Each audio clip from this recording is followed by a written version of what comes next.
Regular meeting of the Newport News School Board for Tuesday, April 18th, 2023. On behalf of the members of the school board and Dr. Mitchell, I welcome each of you present this evening and those who are watching on TV and online. A quorum is present to transact the business of the school division. We will begin tonight's meeting with an invocation and pledge to the flag. Here to do the honors is a student from Hilton Elementary, and I believe, is it pronounced Jacoby Cullis? Great. Would you come to the front? Thank you. And please correct me. Say your name. Jacoby Coulis. Coulis. Thank you. Welcome. We're glad to have you. Tell us a little bit about yourself. I play baseball. All right. My favorite subject's math. Yeah.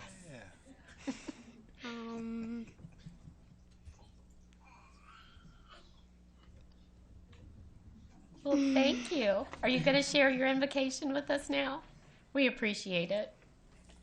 If you think you're beaten, you are. If you think you dare not, you don't. If you like to win but think you can't, it's almost a cinch you won't. If you think you'll lose, you're lost. For out in the world you'll find success begins with a fellow's will. It's all in the state of mind. If you think you're outclassed, you are. You've got to think high to rise. You've got to be sure of yourself before you can ever win the prize. Life's battles don't always go to the stronger or faster man, but sooner or later the one who wins is the one who thinks he can. Oh, thank you. I'm thinking that spoke to everyone in this room. Okay, you ready for the pledge? Okay.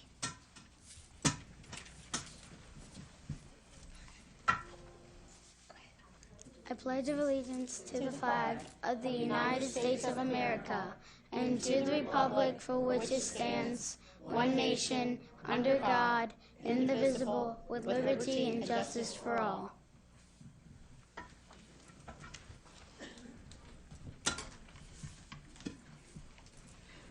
Well, thank you for joining us tonight. You did a wonderful job. Did you bring anyone with you tonight? My mom, my friend, my teacher, and my principal. Okay, why don't you go stand with them? You guys can.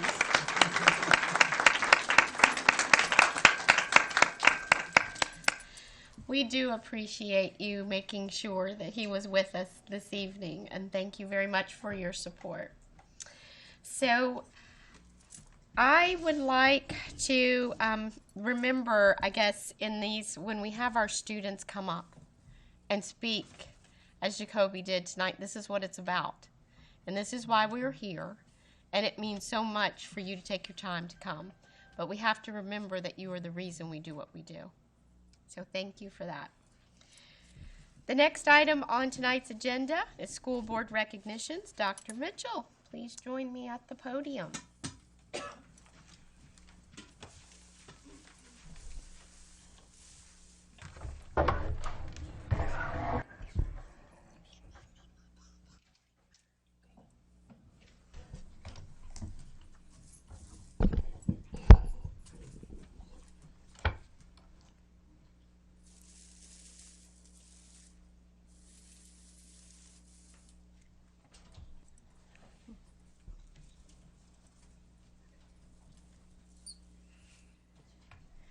Thank you. Good evening. We are very excited to recognize some great students this evening. The Newport News Public Schools Athletics Program enhances the character and physical development of student athletes, preparing them for the future by instilling in them the value of teamwork, encouraging a standard of healthy living, imparting a desire for success, and developing a sense of fair play and competition. This evening, we have the honor and privilege of recognizing some outstanding student athletes who achieve great success during the winter athletics season. The student athletes honored this evening have achieved excellence and success in their sport through hard work, dedication, practice, team play, and team spirit nurtured by dedicated coaching. During the Virginia High School League State Indoor Track Championship held at Liberty University, 4 members of the Heritage High School girls track team captured state titles. Please join us in congratulating Madison White, who earned 3 state titles this year. Ms. White, would you please come forward?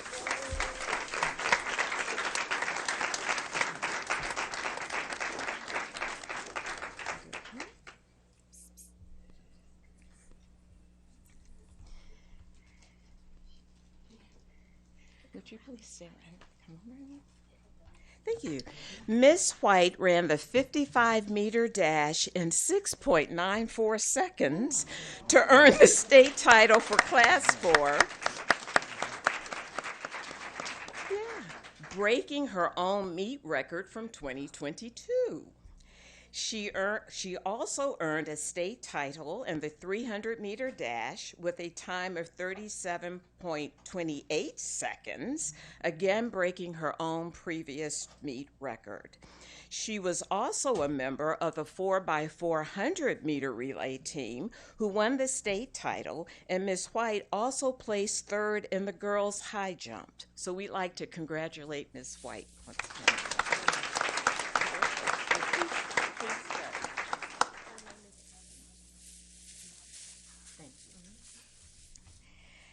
Our next Heritage honoree is Majane Solomon, who earned 2 state titles at this year's track championships. Ms. Solomon, would you please come forward?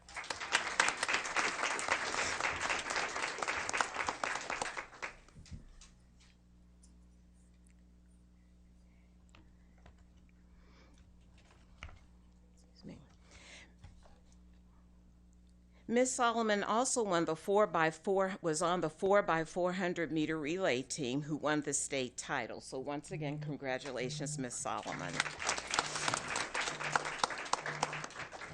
Our next honoree is state championship champion Sinai Wooden. Ms. Wooden earned a state title and finished 3rd in another event. Please congratulate Sinai Wooden.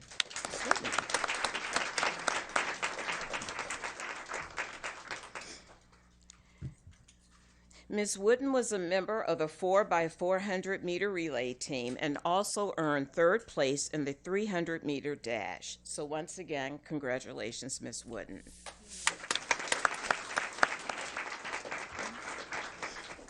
Our next honoree is senior Sabria Wooden. Ms. Wooden is also a state champion. Ms. Wooden, would you please come forward?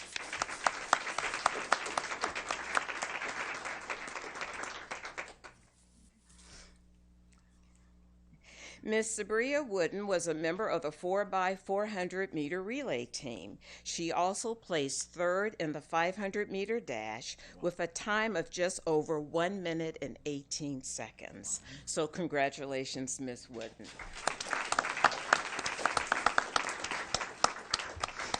These student athletes and scholars earned the state championship in the 4x400-meter relay with a time of 3 minutes and 58 seconds. With that time, they broke their own meet record from last year. So that is quite impressive. In addition, Sinai Wooden, Sabria Wooden, Majane Solomon, along with teammate Marquette Fitzgerald, came in 2nd in the 4x200-meter relay. So let's give another round of applause to these excellent Heritage student athletes.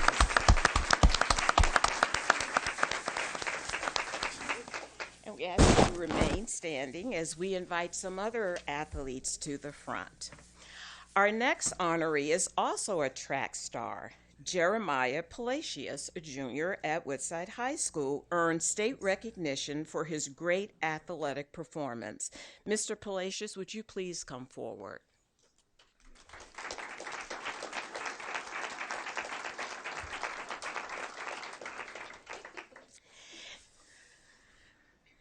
We can't mess up the hair.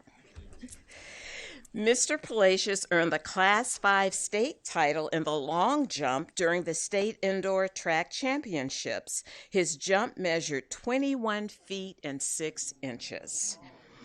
Wow. He also placed fourth in the triple jump and third in the 55-meter hurdles. So congratulations to you, Mr. Palacios.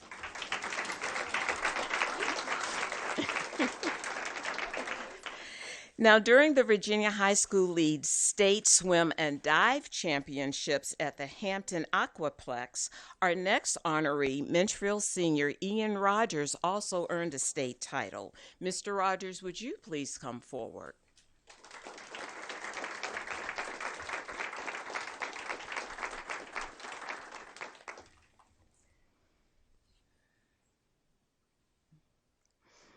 Mr. Rogers earned the Class 5 state title in the 100-yard butterfly with a time of 49.07 seconds. He and his teammates also placed 8th in the state in the 200 free relay. So congratulations to you.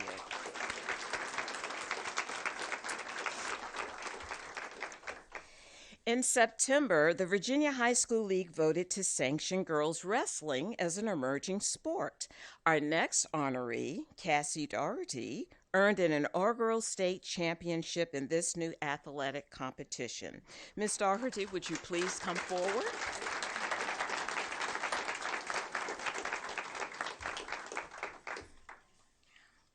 During the championships held in Manassas, Ms. Doherty, a junior at Menchville High School, won the state title in her weight class with a 10-9 decision against a competitor from Kings Fork in the finals.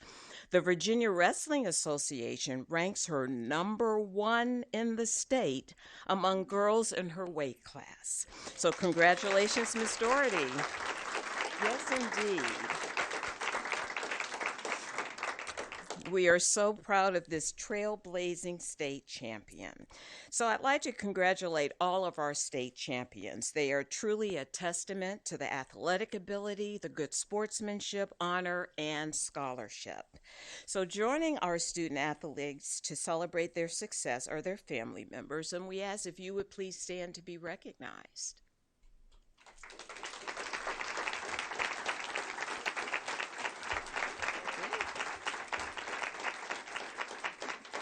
Thank you. Thank you for sharing these wonderful students with us. And we would also like to recognize their school administrators, Heritage Principal Dr. Erling Hunter and Athletic Director Jamie Plecker, Menchville Principal Lisa Egoff, and Athletic Director Jennifer Nuttycombe, and Woodside Principal Dr. Wendy Nichols, and Athletic Director Paul Macklin, and Lee Martin, our Director of Athletics. If you are present, would you please stand?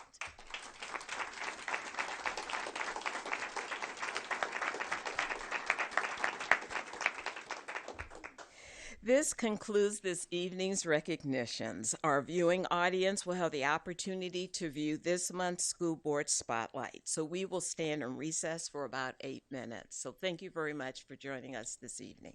Thank you.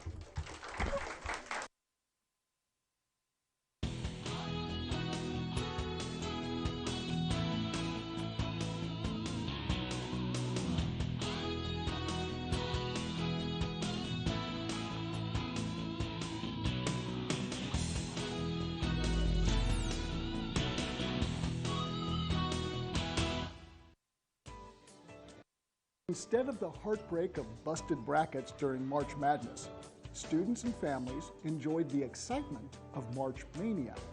Family and community engagement specialists hosted a weekend event focused on physical fitness and math literacy at Warwick High School.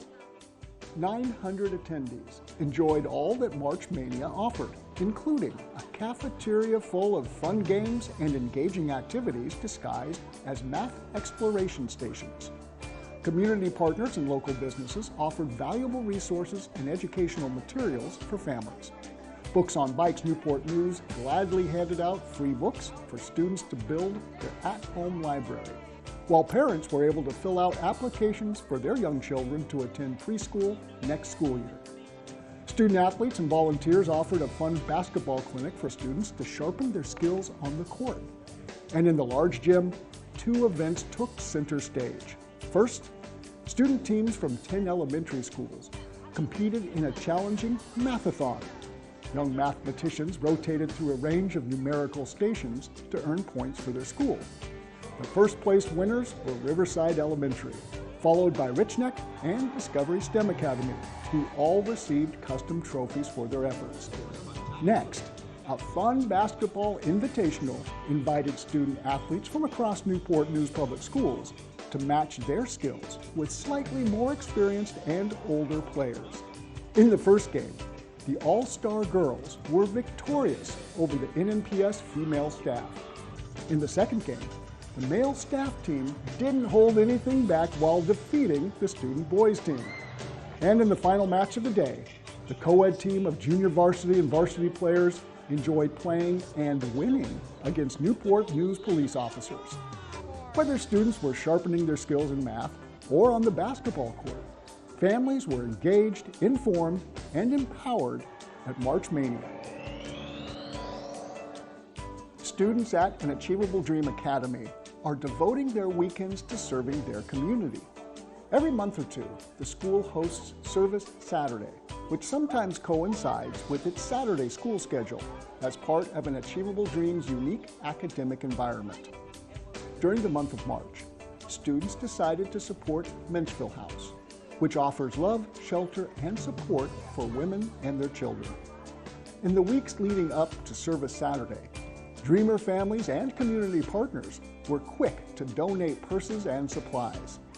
On the Wednesday before that weekend, young ladies involved in different youth mentoring clubs, including Empower Her, Blossom, and America's Top Model, spent time organizing the donated supplies, cleaning the purses, and writing heartfelt messages to the ladies who will receive the kind gifts.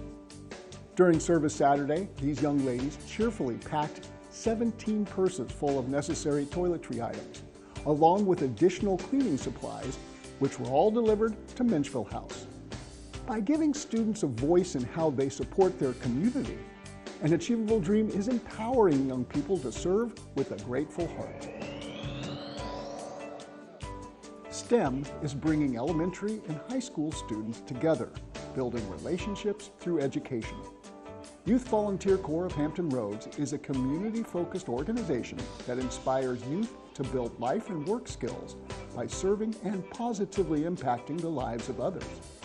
Thanks to a grant from the City of Newport News Gun Violence Intervention Program, Youth Volunteer Corps has created a brand new initiative this school year called Service Through STEM, which uses mentoring and engaging STEM activities to bring a community of learners together.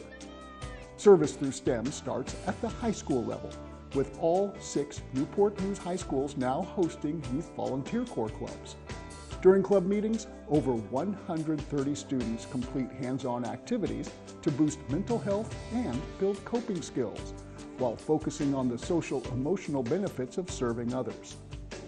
High schoolers also prepared for 5 excursions where they had the opportunity to mentor 270 younger students at Marshall Early Learning Center, Discovery STEM Academy, and Newsom Park Elementary. 2 high schools were paired with each of these schools, so mentors and mentees could build meaningful relationships throughout the school year. Each visit included a literacy component, a hands-on engineering challenge, and time for older and younger students to bond through discovery and problem solving. Each of these excursions were strategically scheduled before holidays or long weekends, when attendance numbers traditionally drop. The positive experience of seeing their high school mentors helped increase attendance on these dates by an average of 5% at each school. The theme for this year's Service Through STEM is Elevate. While elementary students are working hard to elevate their STEM skills, high schoolers are focused on elevating their own leadership and communication skills to increase the self-confidence in their dedicated mentees. For both the high school mentors and elementary mentees, participating in Service Through STEM has opened a world of learning opportunities as students look forward to building a brighter future for themselves and for others. Heritage High School's NJROTC cadets are on an important mission to help the students at Newsom Park Elementary succeed. An emphasis of the Naval Junior Reserve Officers Training Corps is teaching high school students citizenship, leadership development, and a sense of accomplishment. To fulfill these goals, Lieutenant Commander Eric Tyson's cadets were in search of a school to adopt, while Newsom Park's professional school counselor, Richard Green, was looking for student mentors. To fulfill the needs of both schools, Heritage's cadets visit Newsom Park every other week to tutor and mentor second grade students. 13 cadets take turns, visiting in teams of 4, focusing on tutoring students in math and reading. They also spend time sharing some of their NJROTC skills through fun activities, such as flying drones, drills, and flag folding. By serving others and gaining important volunteer hours, the Heritage High Naval Cadets are fulfilling their mission to assist Newsom Park's students as they succeed academically. Hundreds of students from Virginia gathered at Heritage High School to grow as student leaders who will create a positive impact on their school's culture. The annual Jostens Renaissance Regional Conference returned to Heritage this year, offering student leaders from 35 middle and high schools the opportunity to collaborate and gain inspiration about new ideas for improving the climate at each of their schools. Heritage's student ambassadors enthusiastically greeted over 950 students as they arrived for the energetic conference, including Newport News students from all 6 high schools and 4 middle schools. Renowned educator, administrator, and public speaker, Dr. Phil Campbell, kept students and faculty engaged with collaborative exercises, fun games, and informative examples of how students can take the lead in positively transforming their school day, while also increasing graduation rates and attendance numbers.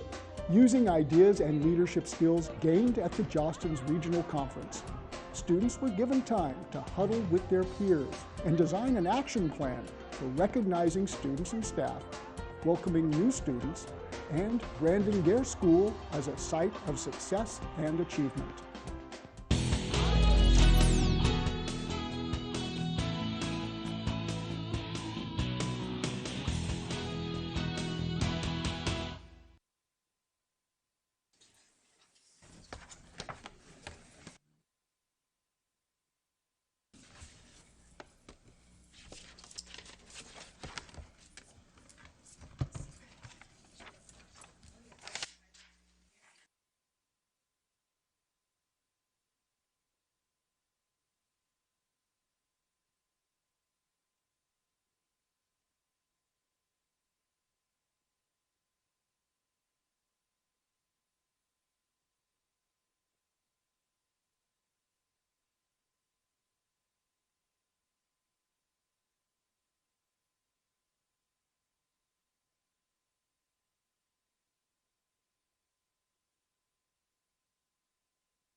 I hope you enjoyed this month's School Board Spotlight. During our regular meetings, we provide time for the public to address the school board. These opportunities are scheduled at every on every part of our agenda, and also towards the end of the meeting, in the early part of our agenda. As advertised, citizens may submit comments via email up to 30 minutes prior to our meeting time to be included in the official meeting record. For those of you joining us in person, the board considers this an opportunity to listen to your comments. Please understand that we will consider your concerns. We ask that you comply with our 3-minute time limit. As you begin your comments, a green light will come on, a yellow light will signal that you have 30 minutes remaining, and a red light and beep indicates your time is up. As your name is called, please come forward. Lily Robinson.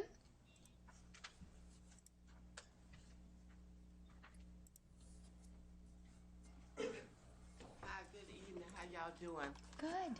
First of all, I'm going to ask y'all and stuff for a couple more minutes because I'm coming from downtown East End, Newport News, where I live at and been living at all my life. And I'm speaking for us on behalf of us down there and stuff. And it's a lot of us and everything and stuff. I'm not going to try to go over, but I just need for y'all and the parents and the citizens and all that's here to give us help in downtown Newport News. They have abandoned us. They have abandoned our children. They got us living in poverty and everything. I was born and raised here. I am 77 years old. My name is Lily Ann Crump Robinson. My dad and mama, Robert and Mary Crump, trying to make a better place for us. I live down the street from the ex-mayor. We was living in dignity, and we was living middle class. We had everything in Newport News. I left here and went to New York because there was no job. I come back in the 70s, the late 70s. They started taking everything. It was nothing here, and they've been taking ever since. They have me at 77 living in the back of a church that I used to cut cross and stuff. They got our children and grandchildren and great-grandchildren in Marshall Court that didn't even belong to us, and they still holding on to it while they're tearing their stuff and not trying for us to go in it. I left there in 2013. They had embezzled and everything, the guns and everything. Then they turned our high school. I didn't graduate, but I went to Huntington. And I've traveled to school boards through 3 generations, has gotten no help. We are asking y'all in downtown Newport News because Mayor Jones, God knows, thank God for him, because he has helped this old lady.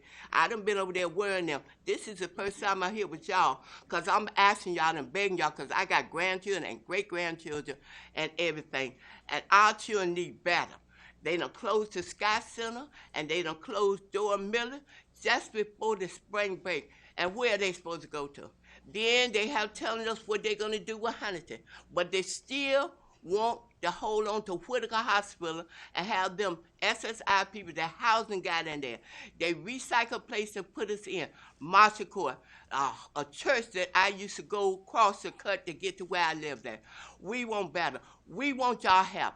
And the school board and stuff, I went to y'all years and stuff. Years ago when they had the, on Aberdeen, the different dumb places and stuff, they used to have our children and everything. I done brought my grandchildren here for mental health and everything. No help. And y'all finally made it so that we made national news. When that child, a young child shot that teacher, we was all the pieces down there. I could not believe it. I had to turn around in my wheelchair. I said, they did it now on national news. Bad News, Newport News, 25 and J, whatever you want to call us and stuff. And our children need help. This Easter weekend, from the slum place I moved out on 32nd Street and Madison Avenue, from the slum laws that they let get away and code compliance don't take it, to the back of that church, they had the lady, 42 years old, that Thursday to Friday got shot right in front of where I used to live at. Friday to Saturday morning on 26th Street and Chestnut Avenue, a 3-year-old was killed. And Saturday when I went out to get my Easter ham and stuff, come back, it was taped off and stuff. We are tired of it. We want our children to have a decent place to live at, and I'm asking y'all right now, what are y'all gonna do with our kids? They're about to get out of school. They had nowhere to go. You got the churches. Oh God, our church helped us, Miracle Temple, I love them. They even made an education center out of liquor store I used to love. They have helped us in the neighborhood. Newport News happen. We want to hold, y'all say y'all holding everybody responsible.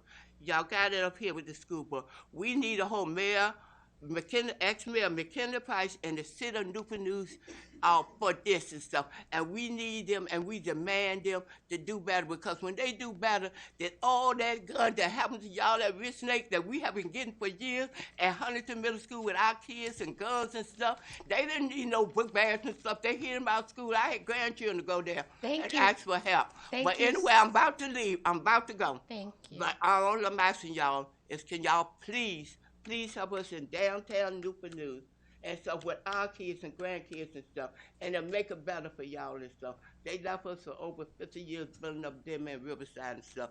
So that's all I got to say. Thank y'all for listening. Ms. Robinson, thank you for coming. Y'all have a blessed one. Thank You you. too. We need help our children.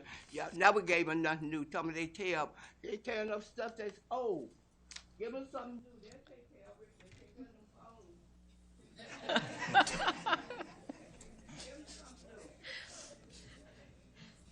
Valerie Fashion.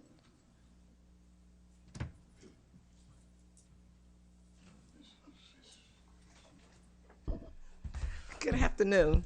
My name is Valerie Fashion. I'm here tonight to advocate for my grandchildren and other children that's attending Rich Neck Elementary School and the other public schools in Newport News. And I would also like to discuss the disparate treatment of the Newport News School Board's school substitute teachers. The school board appears to be doing the best they can to educate our children. However, this has led to hundreds of students functioning below grade level in reading, math, spelling, and writing. Why is it that the Newport News District no longer uses textbooks for the reading, spelling, science, and math? Students also do not have a signature because they do not know how to write or read in cursive. What Newport News schools, elementary, middle, and a high school, participated in the spelling bee this year?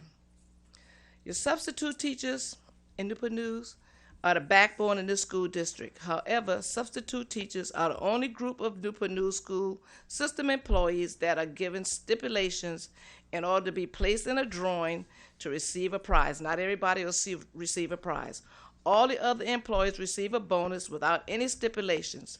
Because of the shortage of teachers, substitute teachers are being used for replacements. We are not given any training, and we are expected to do the same job as the regular teachers without the pay. Substitute teachers should be put on a scale that takes into consideration whether they have a bachelor's degree, a master's degree, a PhD degree, and the amount of years that they have helped this school system out. Without dedicated substitute teachers, your class size would almost double. You would go, right now those classes are running about 24 kids on the elementary level. And you'd have to split a class up if you don't have enough teachers.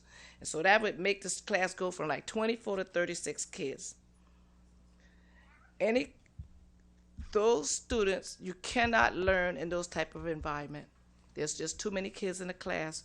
A lot of kids have issues, and it's very difficult to teach a class full of children that has issues. It's important that this administration place the importance of educating our children for success first. Thanks in advance for making the needed changes. Have a good afternoon. Thank you. Kitty Morgan.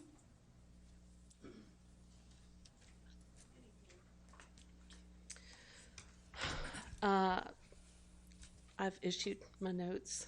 Notice that I had the wrong date. Forgive me. Please edit. I have emailed you all previously with 2 things to read. Thank you, Dr. Best, for your reply. I stand before you today as a 31-year veteran teacher of Newport News Public Schools who retired in 2020 and as an advocate for division employees, students, families, and the community. In no particular order, the following list represents what I expect when determining who will be the next superintendent. I mentioned yesterday a couple of things, and I'll mention some more a couple nights from now. But a background in education that includes exemplary classroom teaching, building administration, and division leadership, experience working for a district, as I said yesterday, where employees have collective bargaining rights, and or who will wholeheartedly support such for Newport News Public Schools and work with them to strengthen contracts, ensure better pay and benefits, working conditions, and better learning conditions for our students. Not an insecure leader who surrounds themselves with yes people, but a secure and effective leader who surrounds themselves with those who challenge them to be and do better, as evidenced by leaving Newport News Public Schools community better off than the previous day, week, and month. A team player who will work alongside instead of independently from the school board and Newport News leaders. Two things bear repeating. As I've previously said, this year's budget process went better than any in recent memory.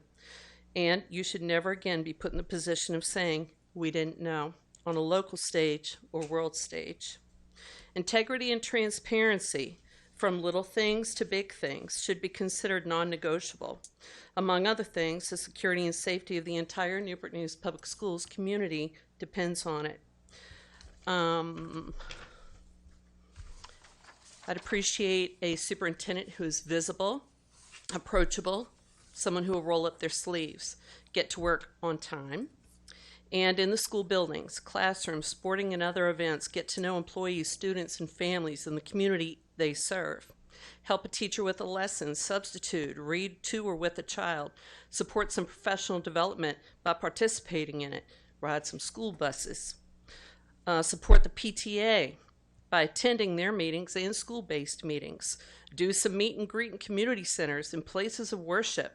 The next superintendent should not be an isolated, unaware, difficult to contact, removed, unknown figurehead moving forward. In speech and action and with a sense of awareness, the next superintendent should value and appreciate every employee in the division and their contribution. And like you, shun and shut down the promotion and practices of fear, intimidation, retaliation, guilting, etc. I think that's all I'm going to speak to. You have my notes and my contact information, and thank you so much for your time. Thank you so much. Jamari Moore.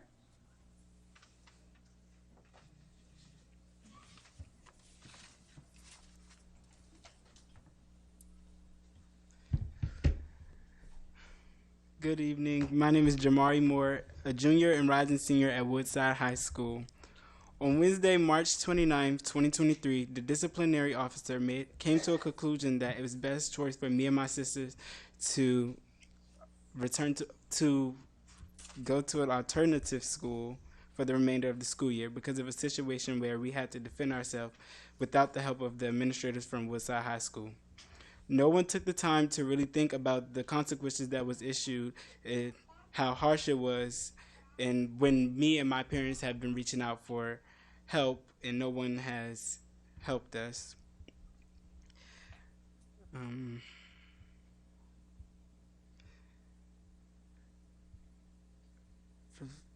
No one took the time to say, who is this kid and how did this kid get involved into the situation?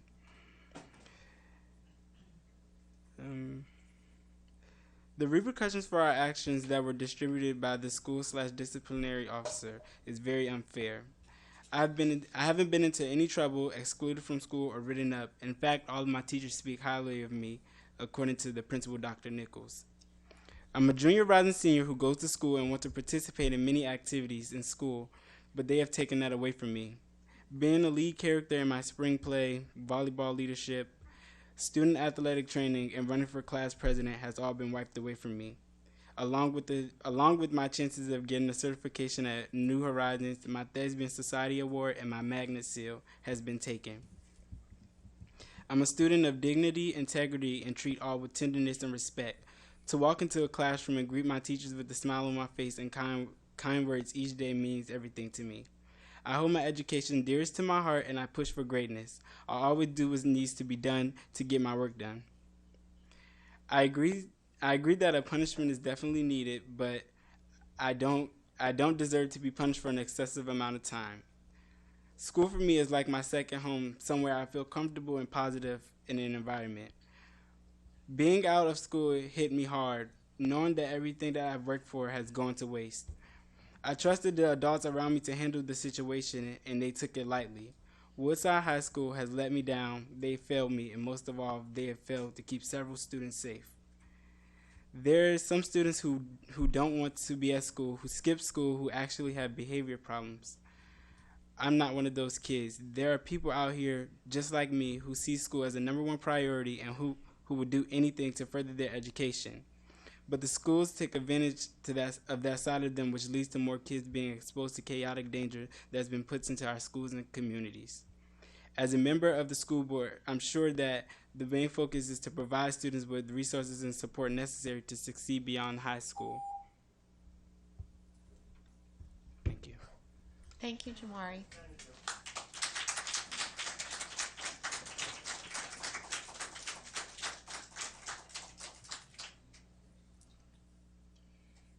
Janie Bazemore.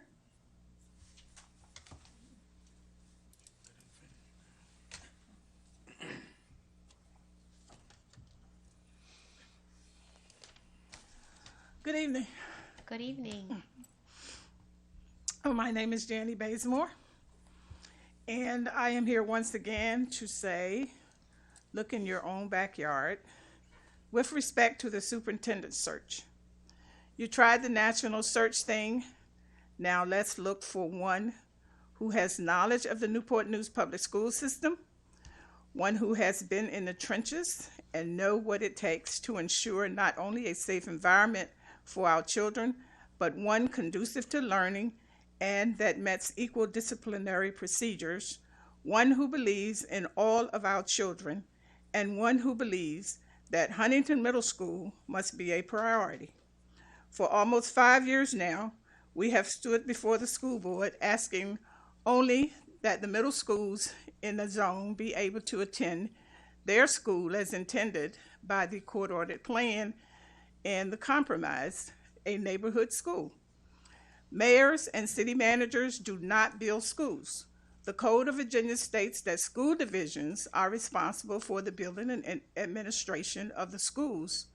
Why then has this board and division conceded to allowing the city manager to dictate the plan for Huntington Middle School?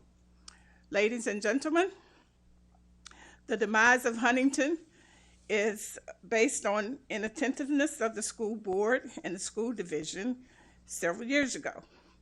5 years and no school. The opening has now been set back by the city by another year. The schools should have reopened last September. Are you as a board going to continue to allow these delays? We are also asking your attorney to do his or her job, because there are several improprieties in the way the Huntington project is and has been handled.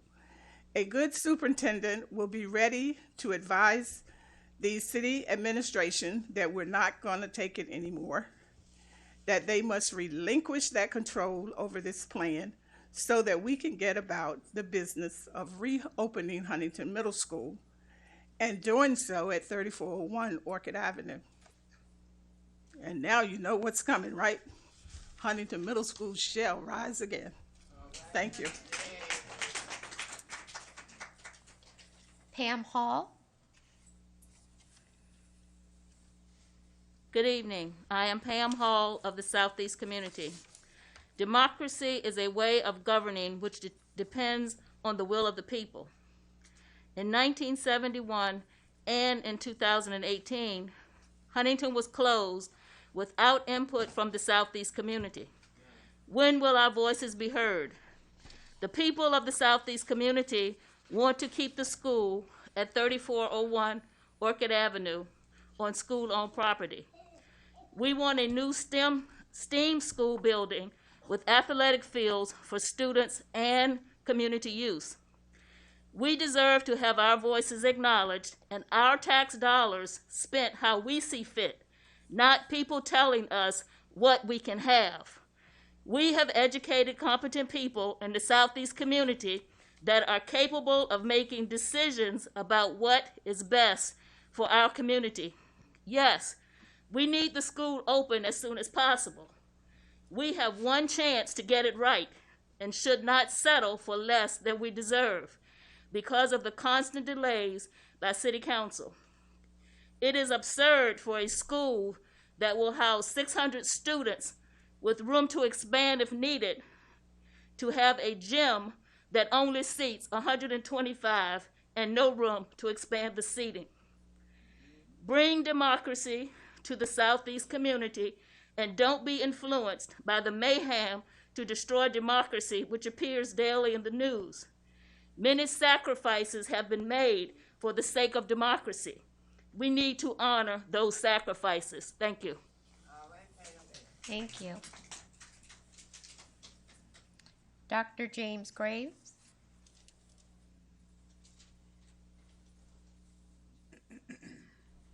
Good evening. Good evening.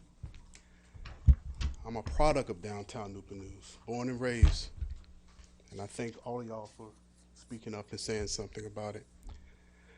I come to you in reference to collective bargaining. We're now in the process of starting our petition cards. Collective bargaining will be a great advantage to our school system. We can be the first school system in the Hampton Roads to put a shock in the entire Virginia to start collective bargaining process. We have also been asked to make sure that we start the petition cards next week. We have been given the information that we can start. So I want to make sure the school board put y'all on notice that we'll be asking for signature cards from all Newport News public school employees who would like for Newport News Education Association to be their negotiation association. This is my first year as a president, and it's been a whole lot of things going on. But I thank God that He has given me the strength to have this day to come before y'all and say, we're ready for collective bargaining. And we want you to understand, like I said back in September, it is not a us versus them culture. It is a togetherness, collaborating together for the safety and academic welfare of our children and our staff. The second thing, there's an attendance procedure that started in second marking period that came out from the previous superintendent. There have been numerous calls, numerous of tip lines. There are students who are making B's and C's in their classes, and they have a job. They have to take care of their siblings at home. And they fell into class because of this 9-day rule. That is wrong. And whatever procedure came out, the school board need to make sure that this policy or this procedure, whatever it is taken care of. It's wrong for students who are working hard, having jobs on the outside, taking care of their siblings, doing their academic work, have an A, B, C, or D, and all of a sudden they miss that 9th day and they have to fail the class.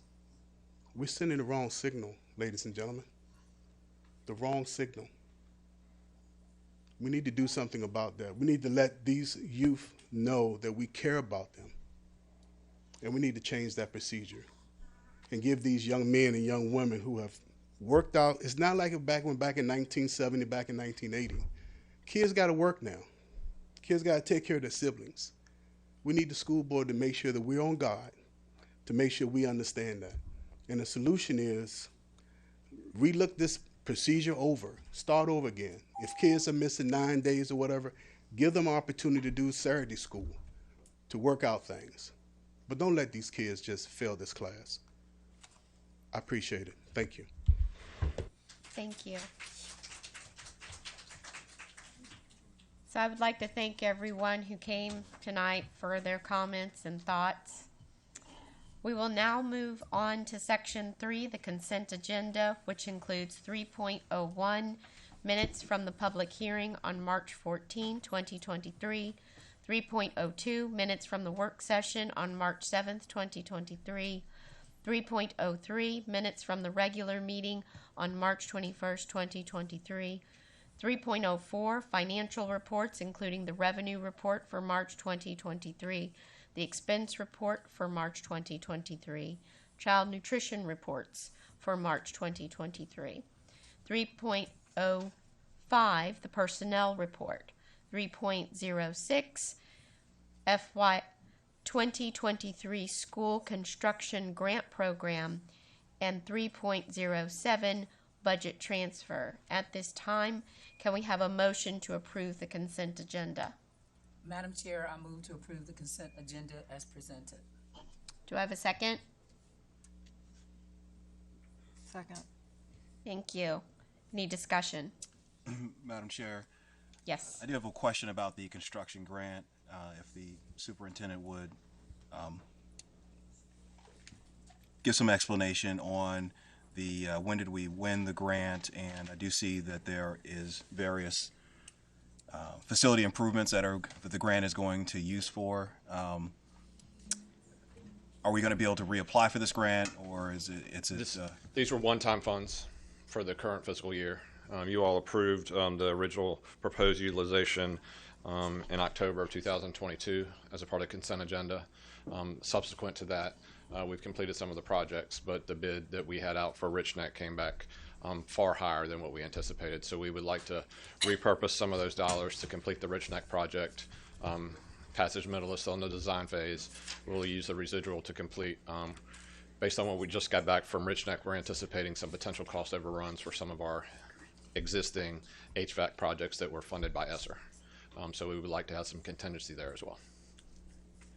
And then I do see that there's some work being done for South Morrison. If you could just detail how quickly the work is going to be done. And That was my question. So South Morrison should be complete. It's the updates in the construction report. It should be somewhere in the middle part of May. That's phase one. The slab on grade building, the metal building that the Gatewood staff was in, is now vacant. So that's occupiable at any day.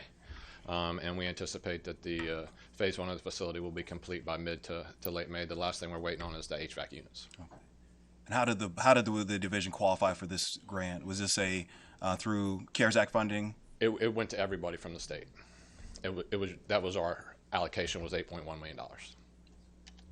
I think that's the total. Thank you. Thank you, Douglas. Yes.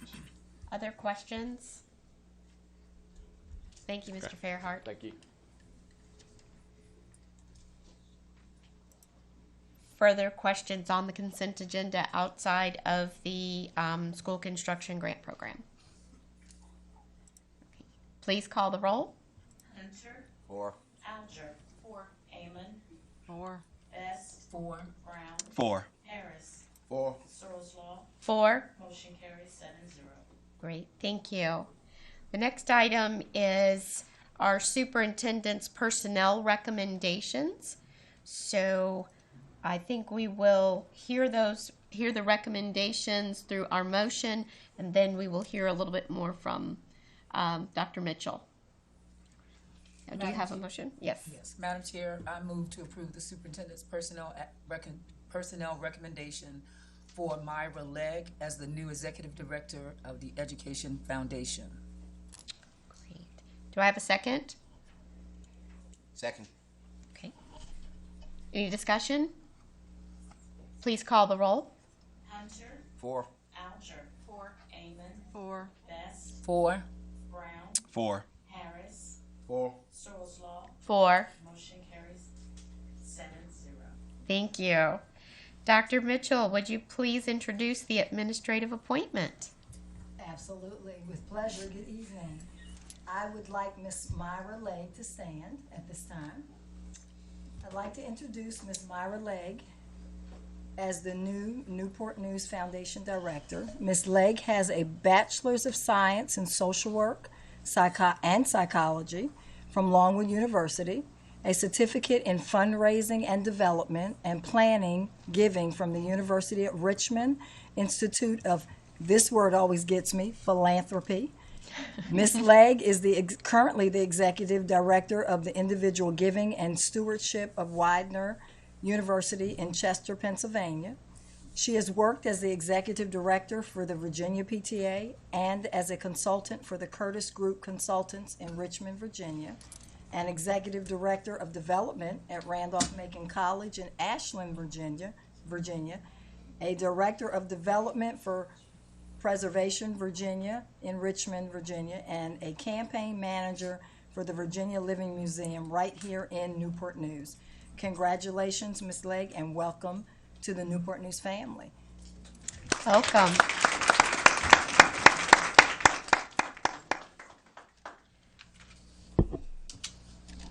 Ms. Legg, do you have anyone joining you today? Oh, we are very glad to have you. So the next item on our agenda is Section 4, Action Items. On the agenda this evening is 4.01, Special Education Annual Plan. Dr. Mitchell. Yes, as you recall, last month, Vivian Vitullo, the Director of Special Education, presented the recommendation or the recommended spending plan for our annual special education funding. If you recall that funding, her recommendation is that we continue to utilize the funding for staffing positions that support the work that the teachers do. It supports us. It enables us to hire some of the teachers that we need. And so tonight I come before you asking you to approve the proposed spending plan. Do we have a motion? Yes, Madam Chair, I move to approve the special education annual plan. And is there a second? Second. Thank you. Any discussion? Please call the roll. Hunter. 4. Alger. 4. Amon. 4. Best. 4. Brown. 4. Harris. 4. Searles Law. 4. Motion carries 7-0. Thank you. We will move on to Section 5, Reports and Information. 5.01 is our monthly school update. Dr. Mitchell. Good evening. Tonight, in our school update, I promise you a treat. Not only are you going to gain a lot of information, you're going to enjoy hearing about it and seeing it. Tonight, Ms. Anne-Marie Hanrahan, who supervises our early childhood programs, is going to share with you information regarding our program for our earliest learners. Thank you. Good evening. Hi. Good evening, Madam Chair Searles Law, Vice Chair Dr. Best, board members, and Dr. Mitchell. My name is Anne-Marie Hanrahan, and I am the instructional supervisor for our preschool program. And I am also joined by our preschool instructional specialist, so I do want to introduce her. Cynthia Watson is here in the audience. So Cynthia, I'm so glad you're here. Thanks for joining us. I would say our team is small but mighty. So we have our small but mighty preschool team here. So today I am here to give you an update on our Newport News Public Schools preschool program. There we go. All right. Our mission every day in Newport News is ensuring that all students are ready to graduate college, career, and citizen ready. Our strategic plan, Journey 2025, and the Newport News Public Schools Profile of a Learner guides this work. Under the support of the state-funded Virginia Preschool Initiative, preschool programs can reduce disparities among children entering kindergarten and reduce or eliminate those risk factors that may lead to early academic failure. That is why, in our preschool program, we are working to increase access to our program for more children across Newport News. We know that high-quality preschool programs provide a foundation for learning and prepare students for success in kindergarten and beyond, helping to make these young learners college, career, and citizen ready. Tonight, I have the privilege of introducing to you to a few of our very own preschool students from what is the class of 2036. Oh. I always have to double check that math, but it is 2036. So these students who I'm going to introduce in just a minute are learning both English and Spanish as part of the dual language immersion class at Watkins Early Childhood Center. And so I'm going to introduce you just a minute to my new friends. We have Elsie, Jocelyn, Grayson, and Mariana. And I'm also going to introduce you to their fabulous preschool teachers. So, all right, friends, Elsie, Mariana, Grayson, Jocelyn, you want to come on up? Come on up, guys. This is Elsie. This is Mariana. We have Grayson and Jocelyn. You guys want to wave to my friends? And I also want to introduce you to their fabulous preschool teachers. We have Mrs. Tiffany Solaro. Come on up. Come on. And Miss Heidi Rodriguez. Come on up. And then one last, we have Susanna Bailey. Come on up. And Susanna, my colleague, is the supervisor of our World Languages program who oversees the Dual Language Immersion program. So we, as I said, small but mighty, but we travel, with a lot. And so I brought my friends with me today because remember how we had been talking about, we've heard that you're learning so many amazing things, right? In English and in Spanish. What do you think we should show our friends tonight how you learned how to do? What did we practice earlier? How to count in Spanish. And you know how to do it in Spanish and in English. Should we do that for our friends? Yeah. Okay, what should we do first? English or Spanish? Spanish. Let's just, okay, Spanish. We were super excited. We want to show you how to do it in Spanish. Okay, ready? We're all going to do it together. Ready? Uno, dos, tres. 4, 5, 6, 7, 8, 9, 10, 11, 12, 13, 14, 15, 16, 17, 18, 19, 20. All right, so we've learned the Spanish, but some of us have also learned the English, right? So should we try it in English now? Okay, let's do it. Ready? 1, 2, 3, 4, 5, 6, 7, 8, 9, 10, 11, 12, 13, 14, 15, 16, 17, 18, 19, 20. As you can see, so out of these 4 students, 2 of them began the year as native Spanish speakers, 2 of them began the year as native English speakers. When they were counting, I can count to Spanish in 10. They kept going, and I was blown away by that. And so when we were chatting earlier, you were telling me all the great things you've been doing in your classrooms, right? So Elsie, do you want to tell me something that you've been learning today? Or just in your classroom, what have you been learning? I've been learning about trees. You've been learning about trees. What have you learned about trees? Flowers grow on them. Flowers do grow on them. You're right. They have important jobs. That's right. Jocelyn, what have you been learning? I learned what the trees. You've been learning about the trees. What have you learned about the trees? What the fruit. Oh, the different fruits. What were some of the different fruits? The apples. The apples. And have you learned about it in English and in Spanish? Do you want to tell me something about it in Spanish? Dale. ¿Cuáles son los colores de las manzanas que has aprendido? Rojo, verde, amarillo. Excelente. Ahora dímelo en inglés. Red, yellow, green. Yes. Wow. Very good. Grayson, what's something that you like to do in school? How learn paper comes from trees. Oh, you learned that the paper comes from the trees. That's very exciting. What do you do with the paper? You draw on the paper. That's right. That's right. Awesome.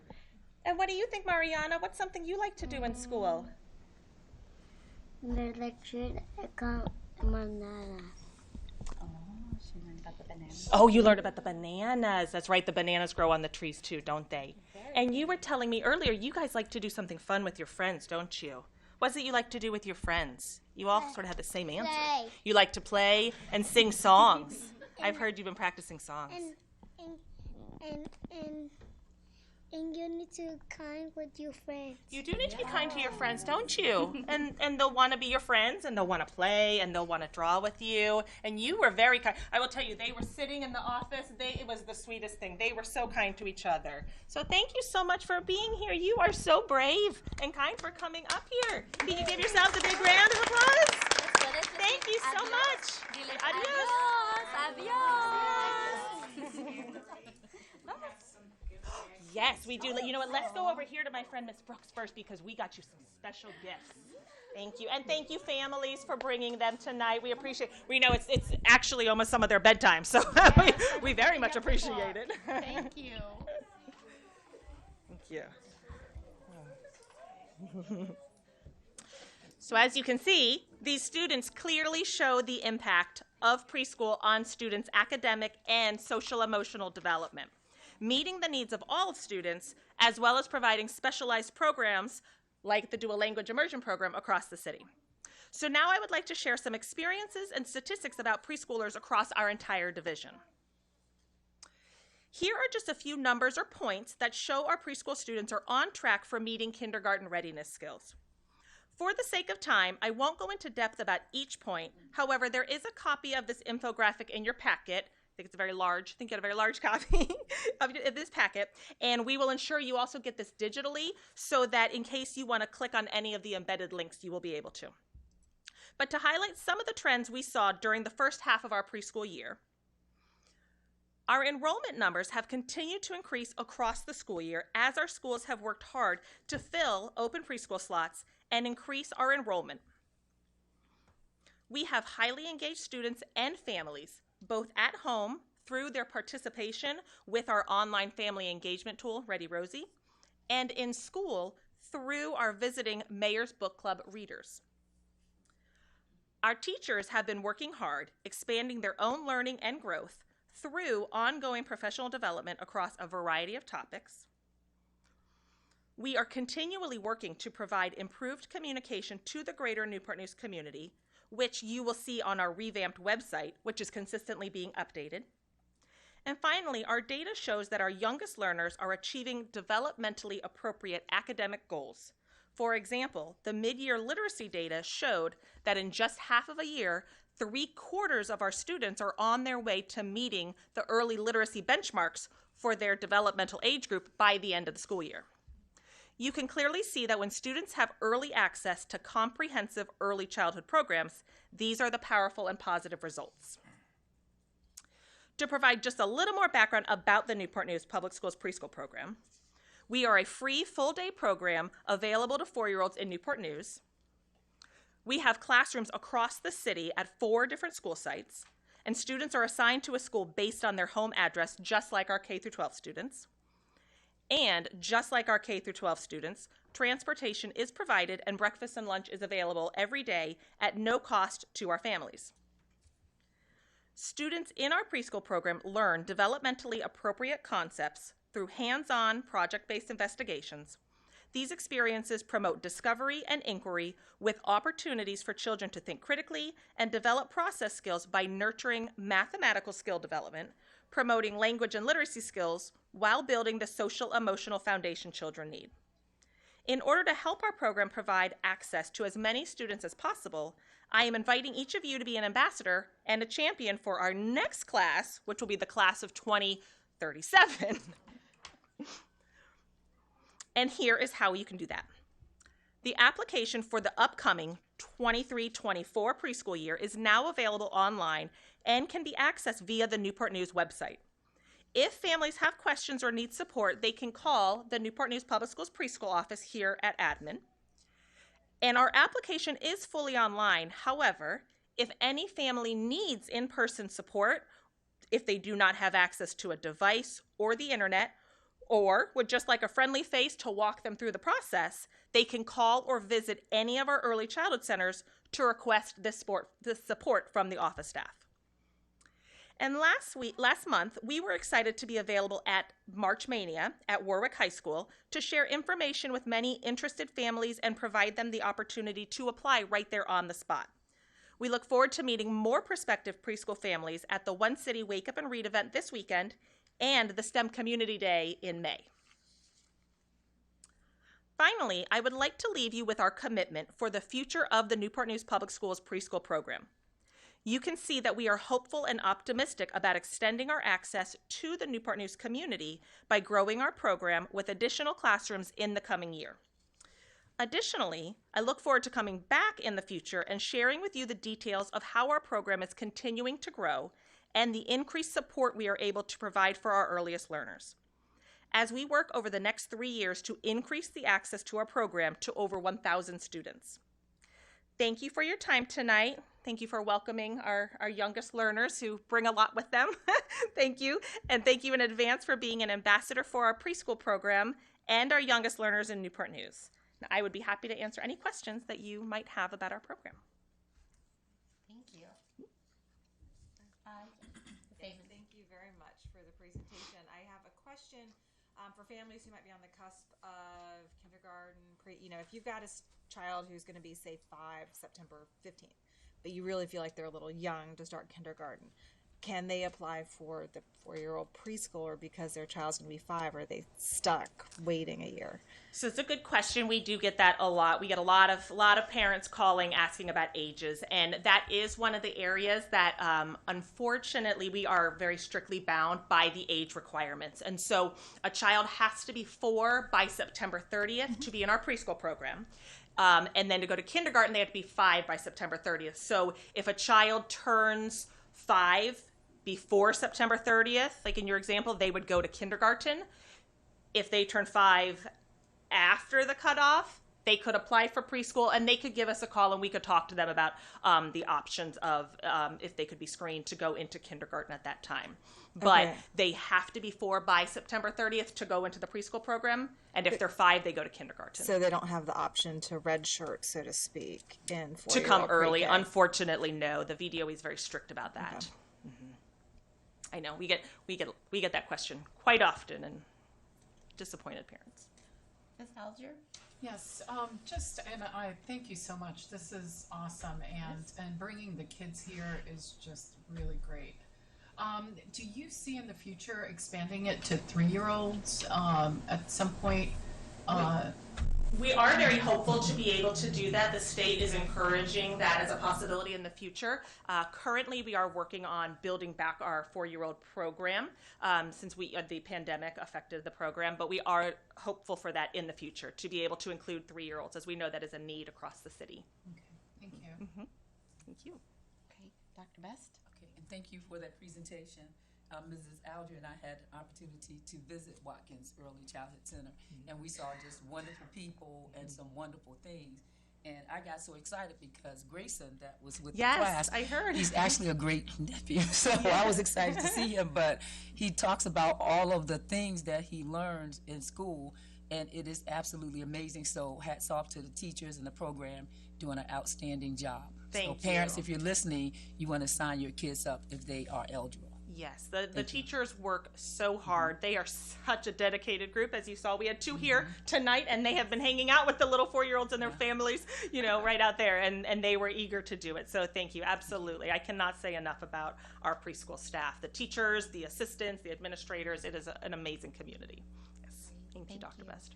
Any other comments or questions on this end? Thank you so much Thank for you very bringing us much. joy today. Thank you. You are so welcome. Have a great evening.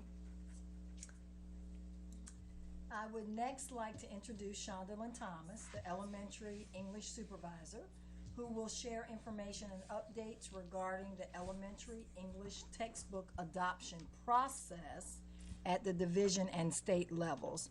Tonight, Shondalyn is accompanied by her team members, instructional specialist Melanie Malsbury, and the Director of Elementary Curriculum, Lori Wall.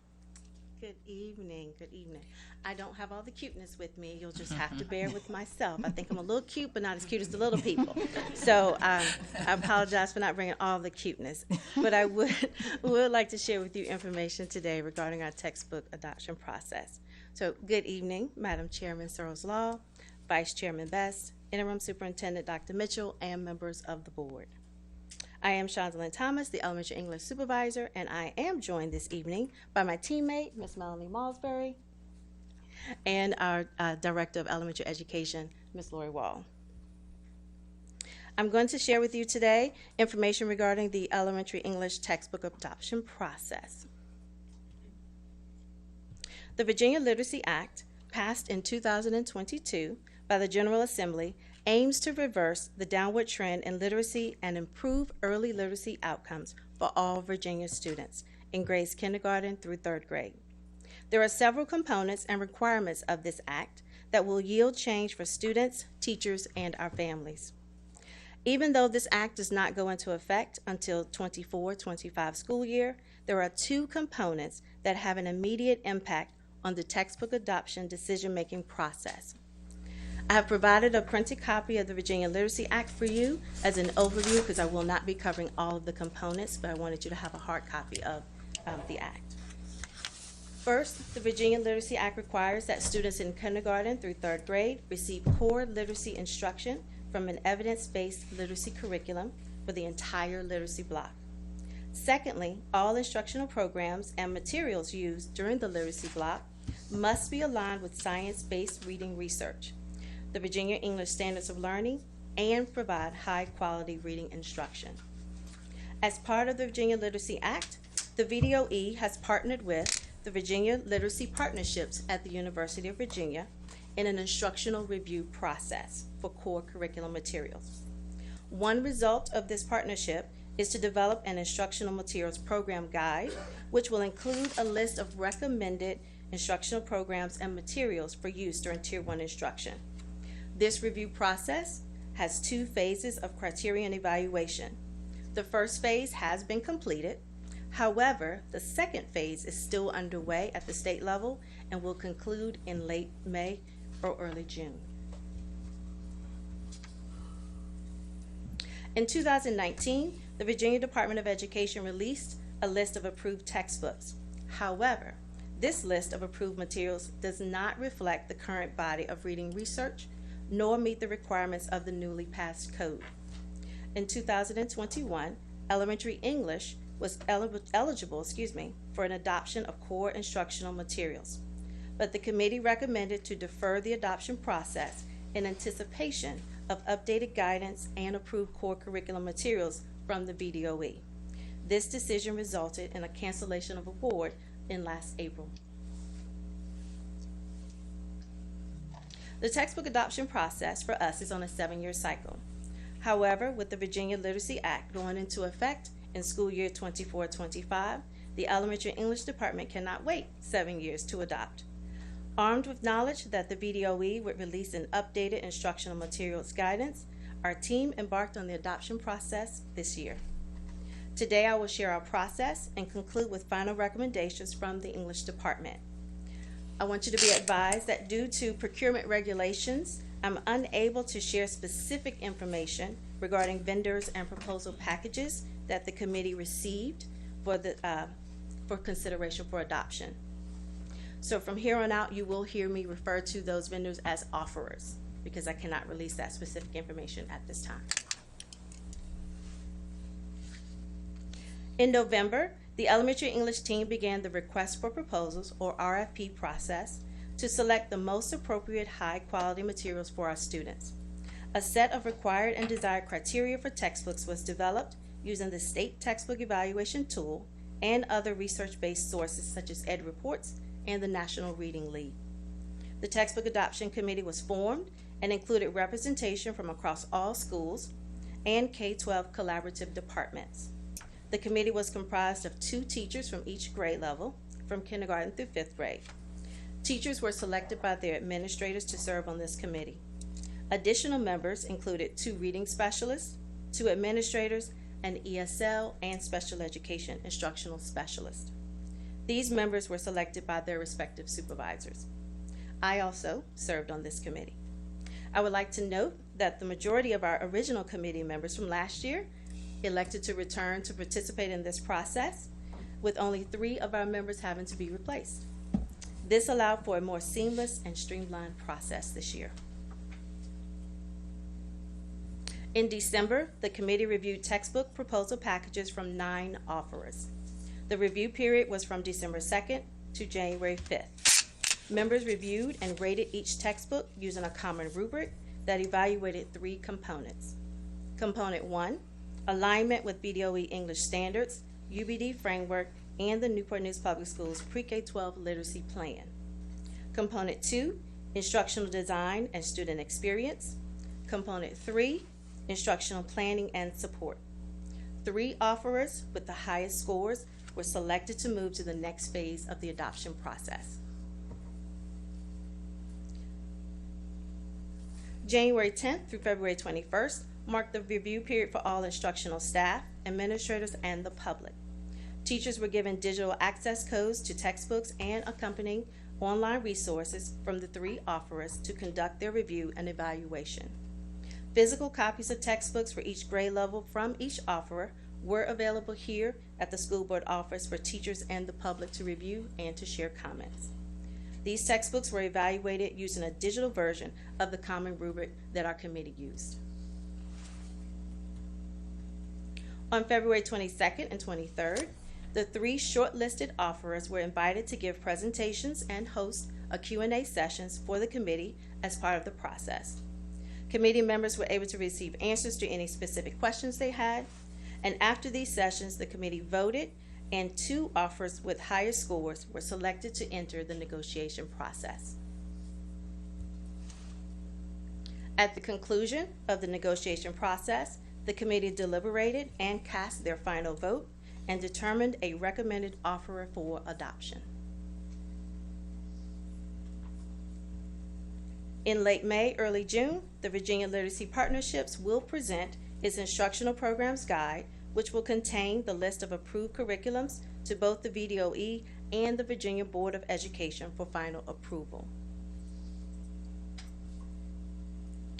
Therefore, the Elementary English Textbook Adoption Committee has determined a recommended offer. The decision to award to this offer is contingent upon its approval as a recommended core curriculum by the Virginia Board of Education. With an anticipated May-June release of this VDOE approved core instructional programs guide, we have developed a 2-year plan to guide our curriculum work and the integration of the new core instructional materials. I would like to share with you first the factors that we considered as we developed our plan. Timing. As previously stated, the Virginia Literacy Partnerships and VDOE are slightly behind in their timeline to release the list of recommended instructional programs. The Virginia Board of Education may not receive this list to review and vote on until late May, early June, which means we wouldn't get a decision until July. This delay would not allow adequate time between the purchase of materials for us to implement in August of 2023. The English department would not have sufficient time to develop curriculum pacing, units, instructional resources, or provide professional development for our teachers for all 6th grade levels. Additionally, as part of the Virginia Literacy Act, a new literacy screener will take effect. It has been developed to better align reading research to practice. Our teachers in grades K through 3 will no longer administer PALS, a screener they've used for the past 20 years, but they will move to a more comprehensive literacy screener that supports teachers in analyzing students' early literacy development needs. Our team would like to focus on supporting teachers in the use of this screener and how to utilize data in conjunction with existing curriculum materials to develop lessons that meet our students' needs. The English department has worked diligently this year to provide explicit lessons aligned to all tested standards in grades 3 through 5. For each tested standard outlined in the SOL blueprint, lessons have been developed and reviewed by our teachers. Each lesson follows the explicit instructional model as required by our Newport News Public Schools Pre-K-12 Literacy Plan. Additionally, supplemental materials are available to teachers to support them as they develop additional lessons. So now I'd like to share with you our plan. Year 1 of the plan focuses on continuing to strengthen early literacy skills with the use of evidence-based instructional materials throughout the literacy block. The division has purchased 2 programs that will complement existing curriculum components to provide more opportunities for explicit phonics instruction and guided and independent practice in phonics and reading comprehension skills. Kindergarten through 2nd grade will implement UFly Foundations, an explicit systematic phonics program that will provide daily phonics lessons as part of whole group instruction. This program was developed by a research team at the University of Florida Literacy Institute. It will provide daily phonics lessons, as I stated, following a carefully developed scope and sequence designed to ensure that students systematically acquire skills necessary to be proficient readers. Teachers will utilize this program during whole group instruction. This program is one that is highly recommended by Virginia Literacy Partnerships.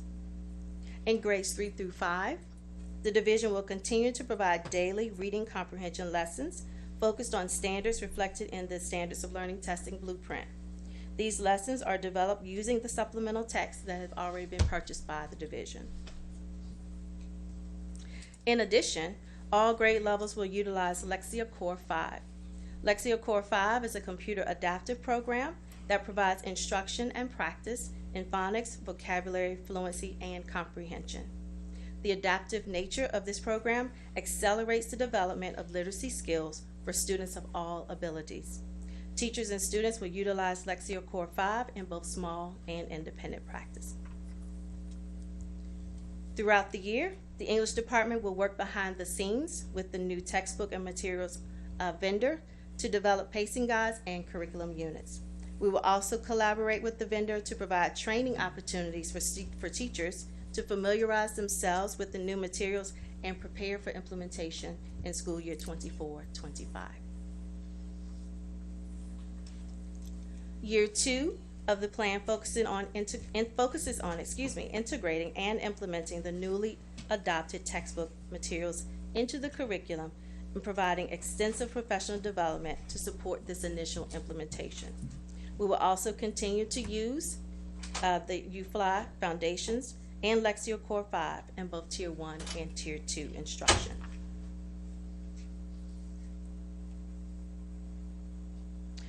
Our next steps. The English department will continue to monitor the developments stemming from the Virginia Literacy Act with a specific focus on the release of the Instructional Materials Program Guide that will have that list of approved curriculum. Upon receipt of the approved instructional program guide and confirmation that our recommended offerer is on that list, textbooks will be purchased. If the offerer does not make the approved list, then the committee will reconvene to determine next steps. Thank you for your time and attention this evening. At this time, I'm available to answer any questions that you may have. Start on this side. Mr. Brown? I guess I'm struggling with what is the demand signal for getting a new textbook? Because the adoption cycle is on a 7-year basis, and last year we were up for our 7 years and then we decided not to adopt. So now it's our turn again, and we don't want to forego that so that we'd have to wait another 7 years. I guess I'm understanding our cycle, and I do recall us delaying the cycle last year, but I'm struggling with what's wrong with the textbooks that we have right now that we need to adopt a new set. Well, currently right now we don't have a core textbook that we use. Right now the division is utilizing supplemental materials, and we as a team, as an English department, we have developed our own curriculum materials and lessons. So we currently do not use a textbook per se. So 7 years ago, a decision was made to not have a textbook. Yes. I'm trying to understand the logic. So I'm lost on the logic of how did we, what rationale did the previous board use to decide not to have a textbook? It was on Mr. Harris is trying to help Here me out we a little go. bit. He was like, you were on that board. I think Lori Walker could answer provide a little bit of background because she was a part of that process. So just to make sure I have your question, why 7 years ago did we not? So in that textbook adoption, we purchased, so there wasn't a core Basel textbook that was adopted. There were small group books and there were mentor texts. So there was a purchase that was made. It wasn't a core textbook. And at the time, the approval process allowed for you to build a curriculum around those materials. 7 years later, the Virginia Literacy Act is saying, hey, we're coming back to say those materials now are not approved because of what we know about the science of reading. So 7 years ago, we were in line with what we purchased and followed the prescriptive adoption process and brought that recommendation to the board. And it was approved. But again, now we're in different times under a different code. Okay. And so 7 years from now, likely they'll say 7 years from now, that book wasn't any good. What will the code say? Have to get another one. But Yes, sir. I guess my biggest angst of what I heard my rabbit ears got up was eliminating PALS testing. So does that depend on the offer that we select, or it's an actual replacement? Yeah. So University of Virginia, who supervises PALS, They're just replacing it with a more comprehensive screener. So it's going to be something that's better aligned with the reading research, and they're just renaming it. It's more comprehensive, and it's going to be renamed VALS, the Virginia Assessment for Language and Literacy Skills. It is the state screener. So this is replacing for everyone in the Commonwealth. That is also part of the Virginia Literacy Act, Okay. that this new screener. So this is the law says that we cannot use Yes. PALS testing Yes. to assess our students anymore? Yes. To- Well, they're saying we have to now use VALS, which is replacing PALS. Rebrand. And I guess I'm struggling with, and I apologize that the rest of you seem like you're up on this, but I'm struggling with the part of we have invested a lot of time and resources into being able to assess PALS and work that into our curriculum, see how students are progressing from one year to the next, be able to make comparisons. This new screener would be used in the same capacity. How comparable is it to PALS? It hasn't been released yet, so we haven't seen it. So we are attending upcoming webinars where we're getting a little bit more information, but it has not been fully released Still to the meets public the yet. same criteria. Will kids still be identified for being at risk for reading? Yes. Will there be individual tasks where you can capture there are benchmarks? Yes. The task will just be different, but the purpose behind it will be, are we catching kids early, and how do we know that? And so premise the same, tasks are different. And there is no option. No, as of right for- now, I'm yes, saying that for- is for the new. PALS is what I'm saying. Yeah, PALS will go That's away what I'm saying, with the Mr. Brown, new. is that there isn't an option, even if we wanted to say we want to use Yes. PALS, that's not an option. No, That's PALS goes away. According to the Virginia Department of Education. The Virginia Literacy Act. According to the which Virginia is- Literacy yes, Act. Yes, not the Department of Education. Okay. So according to the General Assembly that passed the Virginia Literacy Act. Yes, sir. Yes.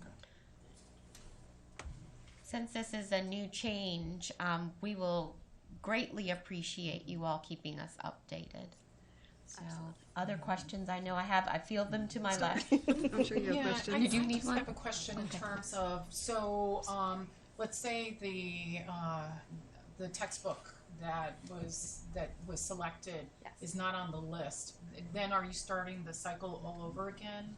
Is that what you're doing? So we have to go back to our procurement department about what would be our next steps. So it doesn't necessarily mean we would have to start over. It could be we look at the Other two. Number two. the other ones that were on the list to look at Okay. this. So we'll just have to go back to with our procurement department to see what are our next steps. Yes. Okay.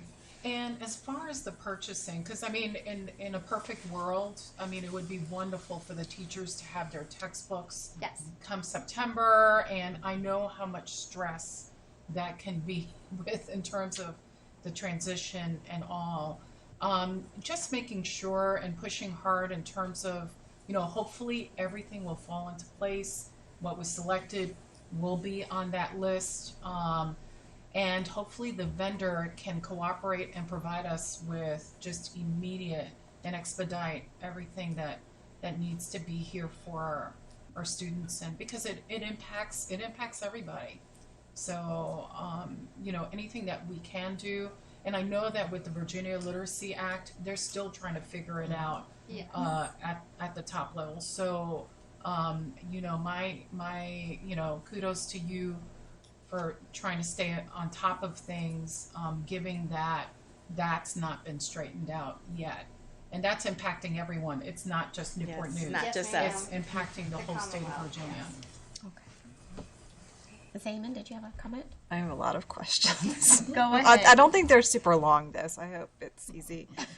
So just from the start, I think last time we went through this process, we got like 2 bids, and now we got 9 or something. Is there a reason why we got so many this time around?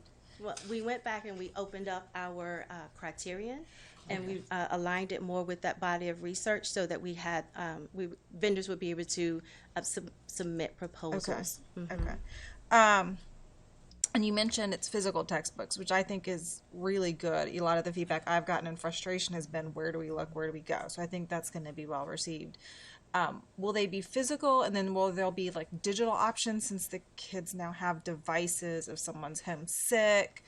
Talk to me about that. Yes. All three offers do offer printed and online components, so students will have access to them through their devices. Okay. And I wanted to piggyback on the, well, two things. One, you said the committee voted for one. Was it a strong majority? Were we sort of on the fence? Are you allowed to say anything? I about don't that? know how I can. Or maybe you can talk to me offline. Say that? Yeah. Well, I think we can't share. No, can't. It's Okay, fine. we'll talk offline. And then on the implementation, with all we've been through, I know our teachers went through letters training last year. Is that still going to inform some of this? We talked about these other things we were doing this coming year. Is this like we're implementing two things, something new next year and then the textbooks? Or can we get the textbooks soon just so they can familiarize themselves, and if teachers want to add a little bit, they can start? That is playing with the it. year one part. So the year one part is we develop you to look at the textbooks and the professional development. Year two, you implement, so that you're not learning a literacy screener, the new textbooks, new small group instruction. So in year two, they implement. In year one, they spend the year learning. Okay, and the UFly and Alexia Core 5, is that also learning something new? Is this They're soft launching UFly. Some of them are doing a soft launch right now. Okay. During this time, and they are definitely wanting. That's been an ask. Okay, and will that continue when we have these new textbooks, so it's not sort of like lost training and usage? It will continue. And how about the Lexia? Is that similar? Similar, yes. We do have some schools that are piloting that as well and getting lots of positive feedback. And it'll work with what we're getting. Yes. That won't replace it. Okay. Thank you. Okay, Dr. Best. Okay, thank you. So you said there will this new a series that you're I'm also glad to hear about a textbook, because that was one of the number one complaints I would hear as far as literacy. And then teachers, they just shared that with new teachers, it was kind of hard with the way, I'm just sharing with you what they shared with me. So I know in the past we were doing a lot of things with Beth Estelle. How does that play in with what we're doing next year without the adoption, and then with the adoption, and then with that first year plan, like what is different from what we're doing now as well? And then finally, with the textbook adoption, because I would just run across people and I would say, have you looked at the textbooks? And a lot of them had not. So I was wondering, what kind of feedback did you get? I know you got it from the committee, but for that feedback, did you get it from the entire district or more so just from the committee? Well, I will take that last one when Okay. it comes to the adoption process. So we did receive feedback from teachers. Teachers were given a digital evaluation Google form. All teachers. Okay. Yes, ma'am. They received access to the evaluation form via a Google document, and we captured teacher feedback in that capacity. And then we also, like I said, had the display out here where the public could come and give us feedback. We did not get a lot of feedback from the public, but we did get a good feedback from our teachers. Okay. And that feedback was used by the committee to help inform their decision. I'm going to work backwards because you're going to have to tell me the second one. So I know you asked about our work with Beth Estel, who was a literacy consultant that we worked with. And Beth is in the same boat we are as well. She is revising and revamping as the Virginia Literacy Act has kind of altered some of the work we're doing. So teachers can take those lessons that we've had. They would have to make adjustments to them, just like we need to make adjustments to them. So is the work that Beth did with us able to move forward? It will be able to move forward with adjustments, just like everything else. So they won't be able to use those things as they are currently. But again, we can support them in that moving forward. Tell me what you're... And I said, I heard one of the things you said, that what you're recommending now will be more focused on phonics. It will be focused more strongly on phonics. But and my question was for like that, the first year that we're implementing something as we move towards the textbooks, what's different from what's being done now? Gotcha. So the UFly Foundation lessons, they currently have lessons that they built in the curriculum that are small group instruction, around small group instruction in the science of reading. This actually has, it has been piloted and researched. It is endorsed by the Virginia Literacy Partnerships. We would have to now, because the Virginia Literacy Act is in place, we would have to send our small group lessons now to the state to be vetted and approved if we want to keep them, which we can do, but we can use UFly already for our teachers, and they already have a known bank of what to do. So their knowledge base is there. We're just changing the resource out for them. So how they've been implementing, because of their letters training, that they're going to feel very comfortable and are feeling very comfortable with those that are using UFly currently this year. So I think they'll be happy with what they're receiving. Mr. Brown, I think you have another question. Maybe my last. Go ahead. My last question / comment. I just I understand a lot of resources have been poured into curriculum and development around the books that we have today. So I think that's likely really what I'm struggling with is I would like to fully understand what's new and different about this set of books versus the set of books that we have. Gotcha. How are we utilizing letters training that we've already invested a lot of time, energy, and resources into? How are we going to transition from PALS to this new test? I'm still struggling. I'm still struggling with. I don't really accept that we have to discontinue PALS. I get it that there's a law, but I also have a vote. So I don't really necessarily accept that we have to transition away from PALS, where we've invested a lot of time and resources into being able to benchmark and track our kids as they progress from one generation to the next. And so I'm going to just suggest that perhaps we should have a work session in the future where we can just go through both of these side by side and really see what is different.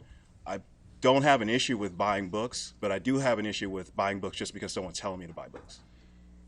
So I will tell you our current. So if it's just that someone's telling us to buy books, then I have an issue. But if we're buying books because these books really support a curriculum that we're on a path to achieving, and then my other question is going to be how much curriculum and development time was put into the last set of books, and so how many years is it going to be before we have a fully fleshed out curriculum for this set of books? And that's an open-ended question. And those are the things that are a struggle for me to accept this. Yeah. So I guess a continuation of that for me is the books that we're currently using, are they even no longer on the list? Correct. And I think that's what I was understanding you were saying. Okay. Yes. All right. So then my next question has to go to our parents, trying to support our young ones with reading and doing it as Miss Fashion is just here on the right night, trying to do this without a textbook. What resources does Lexia Core 5 and UFly have for parents to be able to support their students? Do you want to speak to the decodable pieces? Yes. So for UFly, it does come with a wide variety of resources that our teachers can access, and one component of that are decodable texts that the teachers can print and they can send home with our students. We also have purchased decodable text in our as part of materials that are in each schools, and teachers can utilize those as well to send home with students. When it comes to Lexia Core 5, again, it's a digital platform, but it does come with a lot of resources that we can use through our student devices to upload so that students will have access to those when they're at home and working with their families. So we do have some parental support pieces that do come with both UFly and Lexia Core 5. Okay. I think I don't want to speak directly for the board, but I know that's been one of our concerns, is that when we have something new, it is sometimes disruptive for families and for teachers. And I know you all are the experts in making sure that this transition is seamless until we get to the new textbooks. I just would like us to get ahead of that for the new year, for us to be able to have sessions for our families to be able to really understand what the trajectory is and the purpose is of what we're using for this year. So, Yes, ma'am. all right. Look into Thank that. you both. You're welcome. Thank you so much for your time tonight.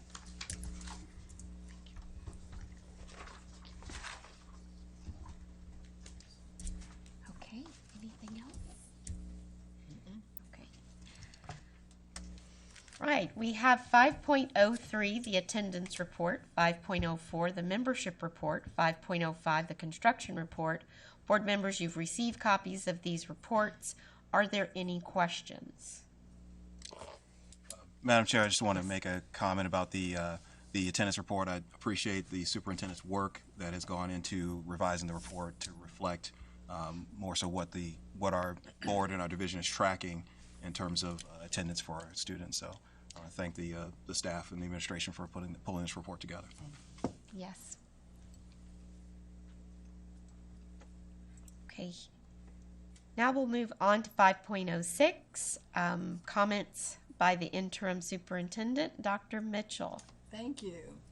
There's a lot of good news to share this month. Newport News Public Schools has once again been named to Virginia Living Magazine's top schools and universities list.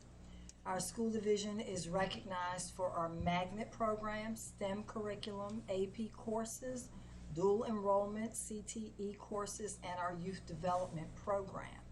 Newport News Public Schools is featured in the magazine's State of Education section in the April issue, which is on newsstands right now. Kudos to our Human Resources Department. They've been working very diligently to recruit, hire, and retain staff. I am very happy to share that as of today, 92% of our anticipated elementary school vacancies, teacher vacancies, and 92% of our secondary teacher vacancies are filled for next year. So again, for elementary, 92% of our vacancies for teachers have been filled, and then 92% of our secondary teacher vacancies have been filled for next year. So we're super excited about that. In addition, 95% of our special education teacher vacancies are filled at this time. So kudos to Nina Farish and the HR department. Yes, we're given a real clap. During the job fair this past weekend, Nina, I have two numbers in my head. Either 17 teachers were hired or 13. 17 teachers were hired also this weekend at the job fair. So again, thank you for your efforts. We have the highest fill rate in recent years at this point. So we're super excited. Super. This morning, we hosted the annual George Greenfield Day out here at Todd Stadium. The event started with a parade featuring our student participants. They were cheered on by their families, teachers, and staff members from the administration building. And for those of you who aren't aware, George Greenfield Day has been in existence for many years, and it's a big field day for students with disabilities who may not have the ability or the option, I won't say the option, but just the ability to fully participate in the field day at the school. So we do a big field day out here, and all the schools come to participate. Families come, teachers come. As I said, administrators, people from this building. Students participate in a variety of physical activity stations, and it's coordinated by our physical education staff. Special thanks to the schools. The schools sent their drum lines and their cheerleading teams. They came to support our student athletes out there. They always have a great time.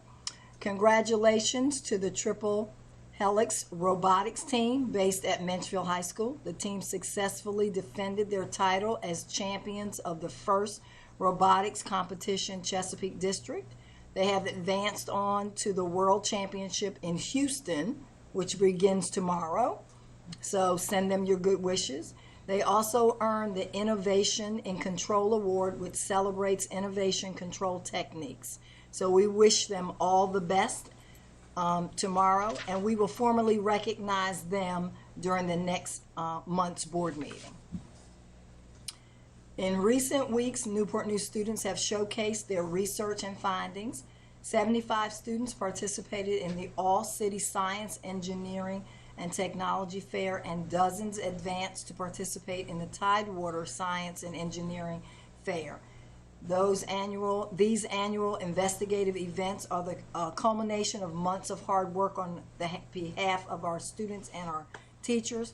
While working on their investigation, students learn the processes of research and engineering design and the technical writing skills needed to clearly and effectively communicate the results of their experiments.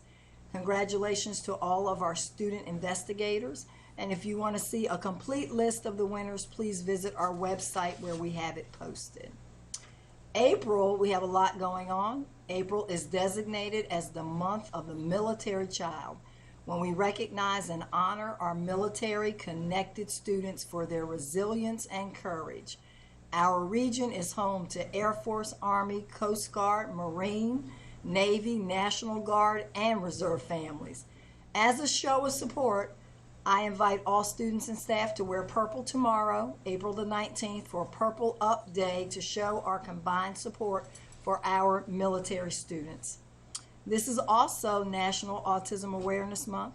There are numerous community events taking place throughout April to increase understanding, acceptance, and foster support of children and adults with autism. Newport News Public Schools has a wide range of resources to support and advance our students, and I would personally like to thank all of our dedicated special education teachers, instructional assistants, and general education teachers for their service to our students, because we need to keep in mind that a student with a disability isn't always receiving instruction from just a special education teacher. Our general education teachers are a part of the process and are very supportive of our students. This is also School Library Month, so special thanks to our dedicated library media specialists and their assistants for helping to increase information literacy skills and for empowering learning. In addition, they have developed innovative programming and encouraged scientific thinking through maker spaces. And finally, next week is Administrative Professional Week, and I want to take a moment to thank all of our office professionals, administrative assistants, secretaries, and office assistants in our school division who work diligently every day. Please thank them for their hard work. We thank them for their hard work and dedication to our students, staff, and families. And because I have the pleasure of visiting schools, I want to also extend a special thanks to all of our staff for demonstrating their commitment to our students and our families, and for their commitment to each other as well. That concludes my comments for this evening, Madam Chair. Thank you, Dr. Mitchell. A lot is going on in April.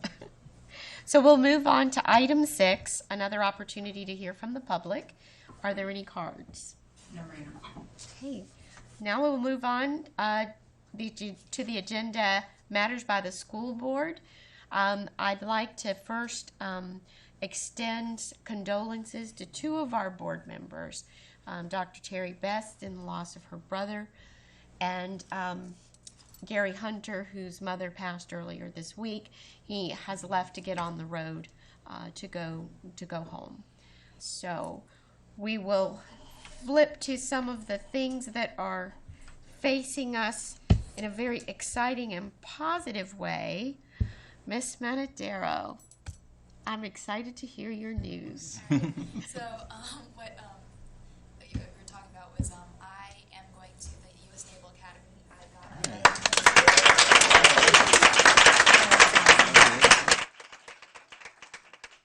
I'll be going June 29th. Wow. So 3-week summer break, and then I'll be off. And so I'm really excited for that. I'm looking forward to it. Preparing for it now. and then on other matters, for SAGE, we had our student exchange, like the shadowing of all the different high schools across Newport News, and we had that yesterday and also today. And so tomorrow we'll have our SAGE meeting, and we're going to discuss what they might have observed about what was different between all the schools, and just have a good discussion on what they learned during their shadowing. And then finally, we will have our student representative election next month in May for next year's student representative. And so I'm looking forward to seeing who's going to come up for that one. Yeah, Thank that's all I you. have. We have thoroughly appreciated your service. We're not telling you bye, of course, yet. Not yet. But did you hear the prideful claps? I mean, we're just so proud of you. Thank you so much. You're very welcome. Mr. Brown. All right. Well, yes, congratulations again on selection to the Naval Academy. We're all extremely proud of you. And we're all extremely proud of all of the student athletes who came before us tonight. Very exciting to get the opportunity to get our picture taken with these celebrities. They are very fast, and looking forward to seeing even more things. Hopefully they will continue their athletic careers in college and beyond. I had, again, promised the community that I would update them because folks have been asking me about the safety proposals that I had put forward back in, I believe, February. And recall that I had talked about 12 areas within the areas and 12 items within 3 areas. And the 3 areas were border reports, operations, policy, and then personnel. And within the area of board reports, infractions by discipline category, and a report on consequence by infraction, and an audit of our safety plan. I'm very pleased to report to the community that I believe all of those reports are forthcoming. I have been able to see drafts of the infractions by discipline category and consequence by infraction, and I believe that those reports will be uploaded into the board's dashboard, so we'll be able to review that safety information and do that analysis. I also understand that the audit of the safety plan is going to be presented to the board in June, so the public will have an opportunity to view and listen in on some of the safety plan improvements that have been planned and the work that has been done. In the area of operations, I had 4 proposals. The teacher ownership of discipline referral data, a routine practice of security scenarios with a report out to the board, increased parental involvement in the PTAs, and getting South Morrison operational.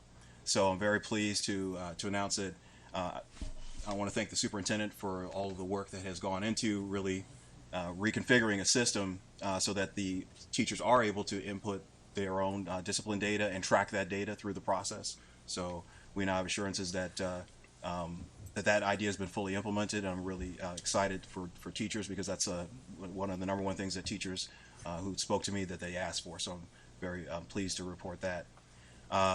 Practicing our intruder drills. I am pleased to announce that I believe that the board is going to receive a report on our intruder drills on the practice of that this summer. So I'm looking forward to that.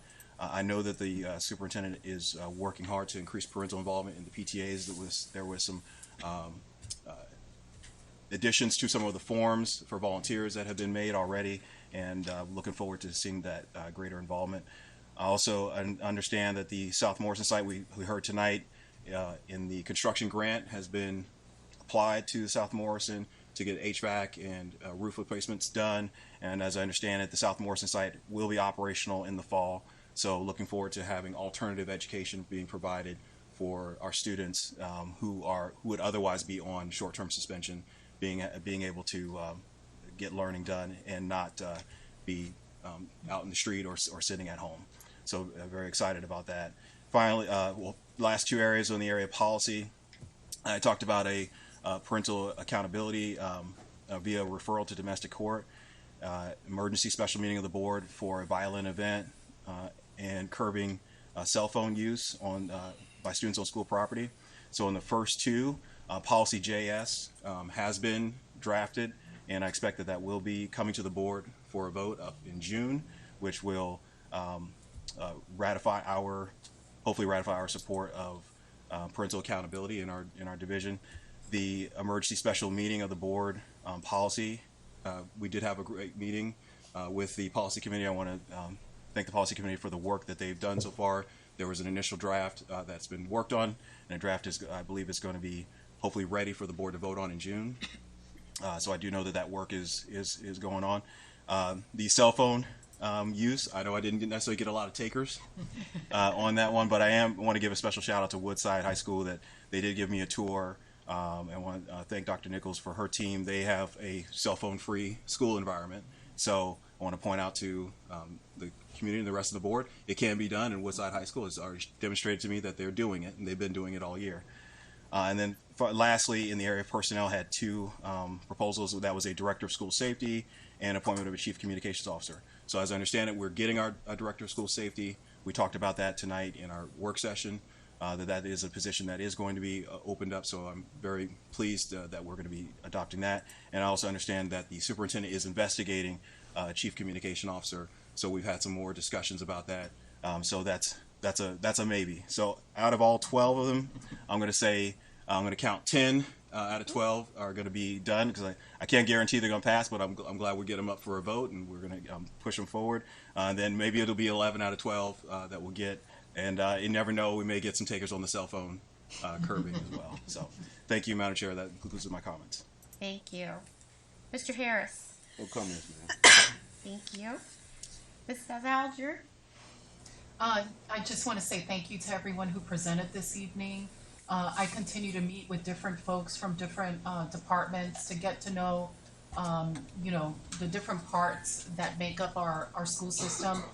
It's not enough for us to just sit here and make decisions, but we've got to be engaged and knowing who you are, what you're doing on a daily basis. To me, that's really important, and I know all of us have been committed to going out to schools and doing what we need to do as far as our part in supporting our community. So thank you. Thank you. Mrs. Amon. I'll keep it brief. Thank you all for the information, and I'm really excited to hear what's going on as far as the elementary English textbooks. I think that's been much needed and a long time coming. I know it'll be a bit of a process, but as a parent, I'm also encouraged about the possibility of resources coming home to parents. So those that want to come alongside and support their students, they can do that. So I think we're moving in the right direction. Great. Thank you. And Dr. Best. Yes, I'll be brief as well. I would like to offer condolences to the family of Izzy Brown. She is a retired educator with over, I believe it was 43 years of experience. And she retired, I believe, from Carver Elementary School. But she, even though she's gone, the people that she impacted, the administrators that she mentored, it will continue to, live on. So I just want to say, offer condolences to her family and say thank you. And also, Mr. Brown and I had the opportunity to speak with some Christopher Newport students with Mrs. Cook from Menchville. And it was very engaging, and I would like to thank her for inviting us. And hopefully they learned something from us and we learned from them.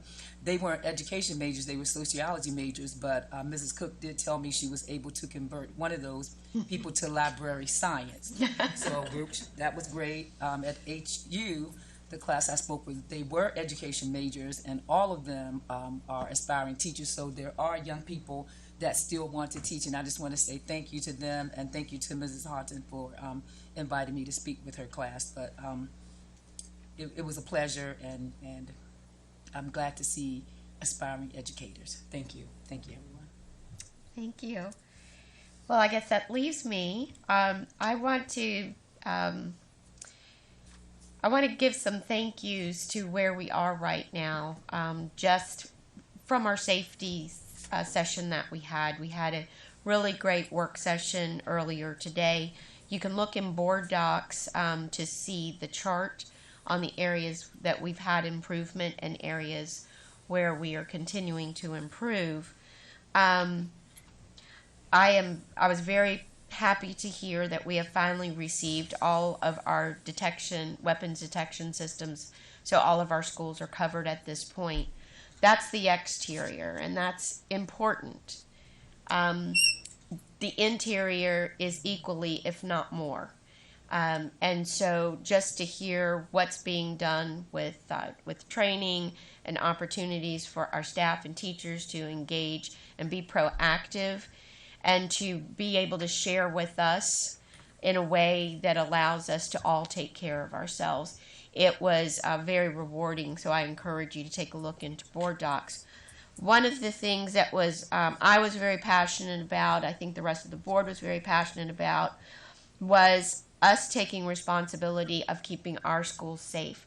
It was troublesome to me that we were allowing folks into our schools by letting them either follow behind us or leaving the door open.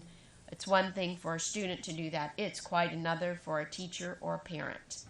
So all of our schools will be affixed with a new welcome sign.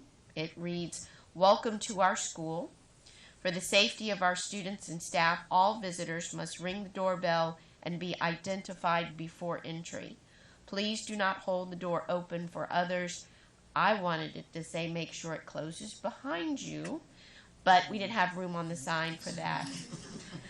And valid ID required. So I'm giving that charge to all of us, that we heed this sign and that we do our best to keep out what we can keep out. And we hope and we pray that our other measures that we are putting in place and that we have in place are also going to keep our students and our staff safe. So with that, I adjourn this meeting.